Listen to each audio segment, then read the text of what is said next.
What's up, FBLA? My name's Ridam, and I placed second in Impromptu at the NLC last year.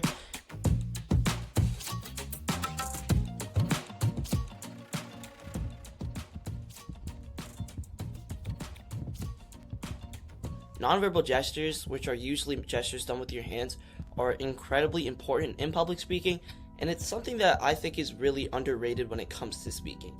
Because a lot of the time, you can obviously emphasize things with your voice, but your voice can sometimes be super boring to listen to, no matter the amount of vocal variety you have within a span of 5 whole minutes. So it's because of that using your hands, for example, can really help you emphasize specific points, get some of the clear points that you want to be made, but most importantly, it just allows it to be more interesting and engaging overall. So I kind of stick to a couple of gestures, but you really do want a large variety of gestures to help you out when you're speaking.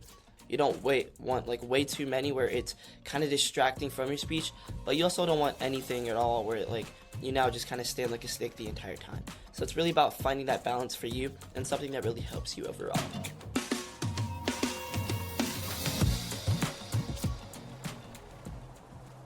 It's to just continue to think and make some arguments in your own head and really just get a good feel of what you do know and make sure that you can expand on those points to cover the parts that you don't.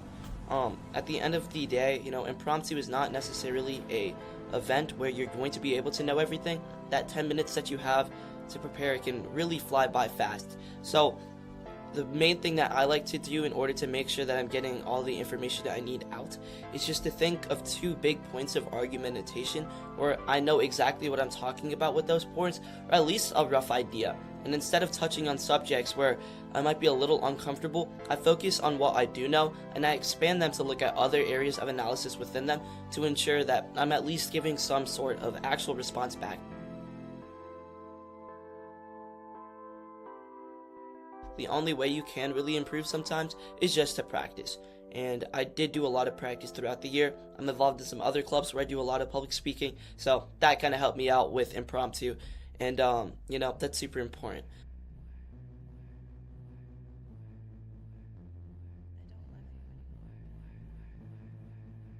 And essentially what I did during the 10 minutes that I had to make sure I gave a speech that was, worth listening to and was actually impactful was to make sure that I used a consistent layout throughout my speech to provide my judges with the most content, yet make sure that it's most engaging as possible. So I really had 2 key points of analysis. One would be on something that's a little more specific, so a little more niche, and the other one could be a little more vague, kind of just representing a concept. So with both points, I made sure to make actual strong and factual points for both. So kind of sticking to that idea of organization where I had 2 key points of analysis, a hook, my question word for word all the way back, a thesis. Those are all super important things that a lot of people sometimes forget, because overall, even though that this event is not necessarily one that requires a lot more practice than other events when it comes to outside of just the actual competition, I will say making sure that you're practicing the straight structure that you want to continue to have will really help you a lot in making sure that your speeches sound great and that your judges can really understand what you're saying.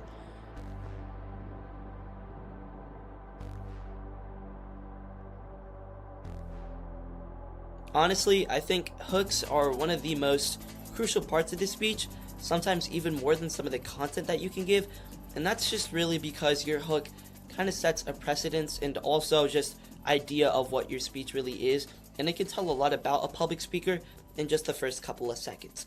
If you have a really engaging hook, something that's thought-provoking, interesting, or just downright hilarious, anything of that sort will automatically blow someone with maybe even a better content side.